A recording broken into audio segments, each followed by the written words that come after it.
എന്താ പരിപാടി? ഞാൻ ഓട്സ് പുട്ടുണ്ടാക്കാൻ പോവാ. ആദ്യം മറക്കണോ? വറക്കണം ആദ്യം ഓട്സ് ഒന്ന് വറക്കണം. നമ്മുടെ പുട്ടിന് പൊടിയൊക്കെ വറക്കുന്ന പോലെ തന്നെ. ഇതെനിക്ക് എൻ്റെ ഒരു ഫ്രണ്ട് പറഞ്ഞു തന്നു. ഇങ്ങനെ നമുക്കിത് മിക്സിയിലിട്ട് പൊടിയാക്കി എടുക്കണം. മിക്സിയിലാണോ? അപ്പൊ ഇതിനകത്ത് കുറച്ച് ഉപ്പങ്ങ് ഇടുവാണ്. ആദ്യമേ കുറച്ച് ഉപ്പങ്ങ് ഇടും. അപ്പൊ ഫ്രണ്ട്സ് വേണ്ട നല്ല പുട്ടുപൊടി നല്ല അടിപൊളിയായിട്ട് കിട്ടുവാണ്. പുട്ടിന്റെ പരുവത്തിൽ കിട്ടി. എന്താ കേട്ടോ? അപ്പൊ നമ്മുടെ ക്യാരറ്റ് ചീകി ഇട്ടു. ഇനി തേങ്ങയും കൂടെ മൊത്തത്തിൽ അങ്ങ് ഇടുക.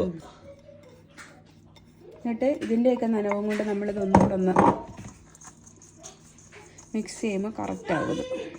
പിന്നെ സ്വല്പം വെള്ളം കൂടെ തിളയ്ക്കുന്നത് നല്ലതായിരിക്കും കേട്ടോ. പരുവ് അറിയാമല്ലോ. തേങ്ങയൊന്നും ഇടണ്ട, ഇതിനകത്ത് ഓൾറെഡി എല്ലാം ഇട്ടിട്ടുണ്ട്. വെറുതെ അങ്ങ് വാരി ഇടുക. അതെ അതെ. പുട്ടാവട്ടെ.